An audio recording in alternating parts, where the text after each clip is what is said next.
Assalamualaikum warahmatullahi wabarakatuh.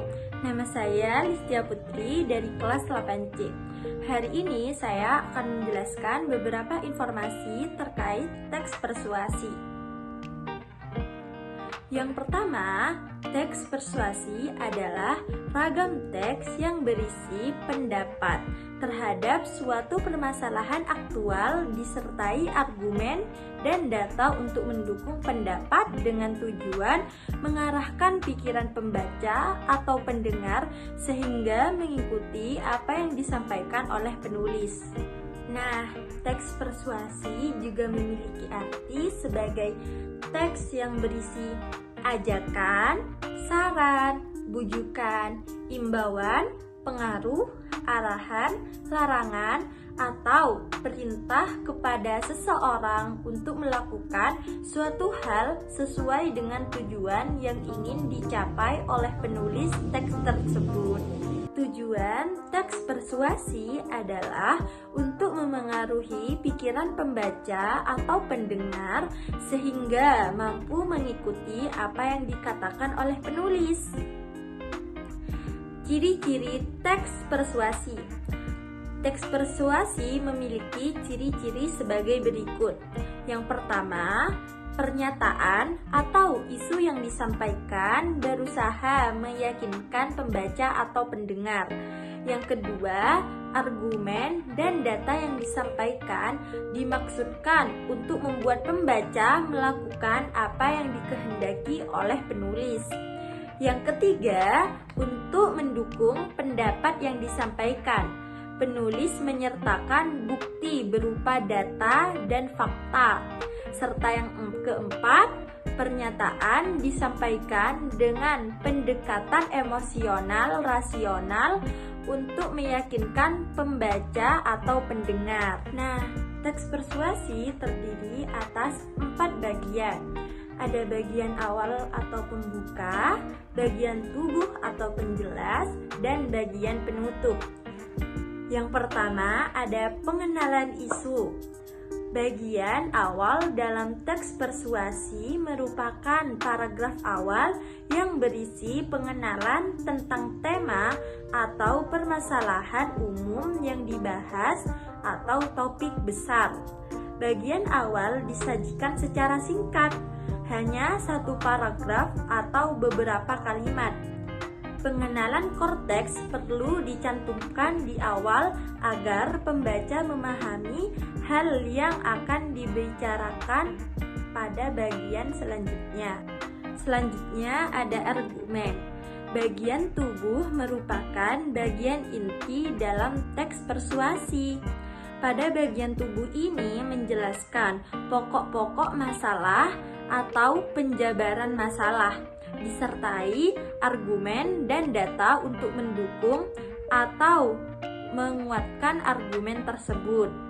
Yang ketiga ada ajakan. Bagian ini berisi pernyataan-pernyataan berisi ajakan dan arahan kepada pembaca atau pendengar berkaitan isi dan argumen yang disampaikan. Nah, yang terakhir ada penegasan. Bagian penutup adalah bagian terakhir dalam teks persuasi.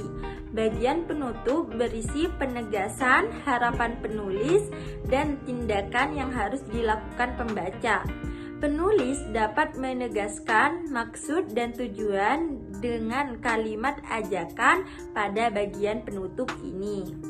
Nah, selanjutnya, teks persuasi mengandung aspek kebahasaan, di antaranya sebagai berikut. Yang pertama, ada kalimat fakta. Salah satu unsur teks persuasi adalah pengenalan isu. Isu berupa fakta yang berkembang di masyarakat. Kalimat fakta biasanya berwujud data-data yang disampaikan penulis untuk mendukung argumen. Contohnya, kemajuan suatu bangsa sangat ditentukan oleh kualitas sumber daya manusia atau SDM. Nah, yang kedua ada kalimat pendapat. Salah satu unsur teks persuasi adalah argumen. Argumen diwujudkan dalam kalimat pendapat. Kalimat pendapat adalah kalimat yang kebenarannya belum dapat dibuktikan. Contohnya, pendidikan dapat mengantarkan kita untuk meraih cita-cita. Yang ketiga, ada kalimat ajakan. Kalimat ajakan ditandai dengan kata ayo, mari. Contohnya, ayo kita laksanakan wajib belajar 9 tahun. Yang keempat, ada kalimat saran. Kalimat saran ditandai dengan penggunaan kata sebaiknya, semestinya, baiknya, dan lain-lain. Contohnya, sebagai warga negara yang baik, kita semestinya mendukung terlaksananya program wajib belajar 9 tahun. Yang kelima, ada penggunaan kata sambung dan kata transisi. Kata sambung dan kata transisi berfungsi menjalin keruntutan antar gagasan dalam paragraf. Contohnya, selain itu, pendidikan dapat mengantarkan kita meraih cita-cita. Yang keenam, ada penggunaan kata taksis. Kata taksis adalah kata yang berhubungan dengan bidang tertentu, seperti wajib belajar, SDM atau sumber daya manusia. Yang ketujuh, ada penggunaan kata kerja mental. Contohnya, meningkatkan, menghadapi, dan mendukung. Serta yang terakhir, ada penggunaan kata rujukan.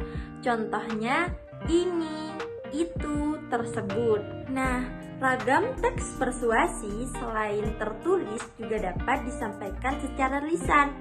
Sebagai contoh adalah teks pidato. Pidato persuasif adalah ragam teks pidato yang bertujuan memengaruhi, mengajak, atau membujuk audiens untuk mengikuti pemikiran-pemikiran orator atau orang yang berpidato dan melakukan apa yang dimaksudkan atau diharapkan oleh orator. Ciri-ciri atau karakteristik pidato persuasif adalah sebagai berikut. Yang pertama, menggunakan bahasa yang lugas. Yang kedua, kalimat-kalimat yang disampaikan langsung pada pokok permasalahan. Yang ketiga, mengandung kalimat saran, ajakan, dan arahan untuk melakukan sesuatu. Di sini merupakan contoh pidato persuasif. Nah, jenis-jenis teks persuasi ada 4 loh.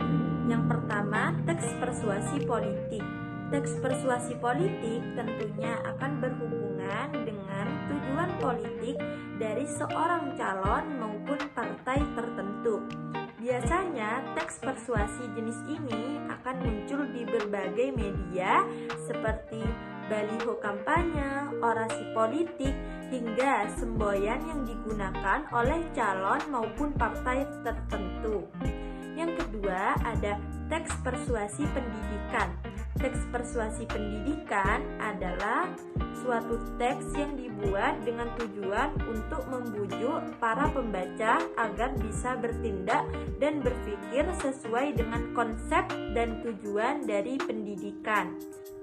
Yang ketiga, ada teks persuasi propaganda. Jika dilihat secara harfiah, kata propaganda memiliki arti suatu paham maupun pendapat yang bisa benar maupun salah dan dikembangkan dengan tujuan untuk meyakinkan orang untuk bisa menganut paham maupun pendapat tersebut.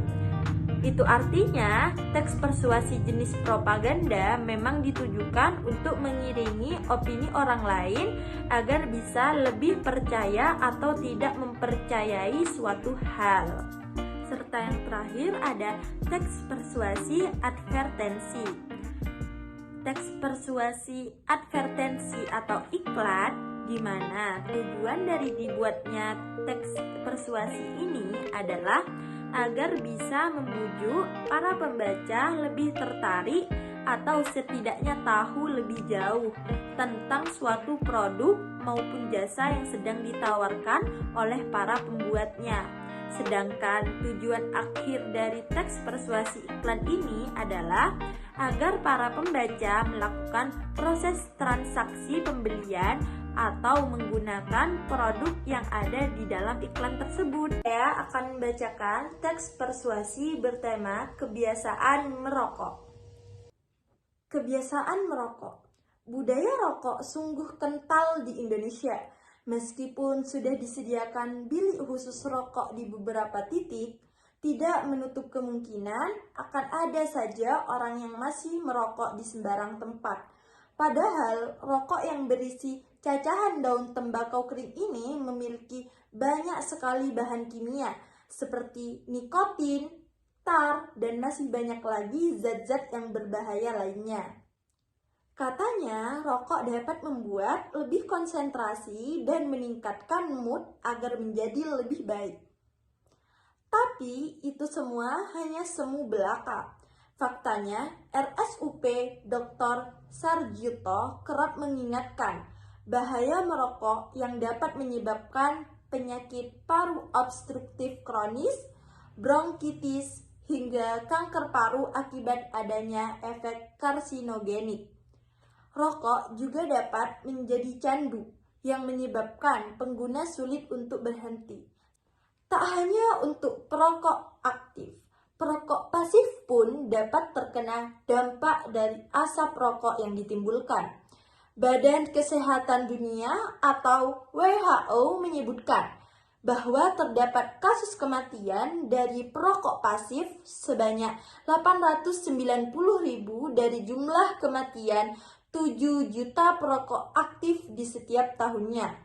Hal ini dikarenakan meskipun asap rokok sudah menghilang, sebanyak 4.000 zat berbahaya masih berterbangan di udara dan dapat menjadi pemicu kanker.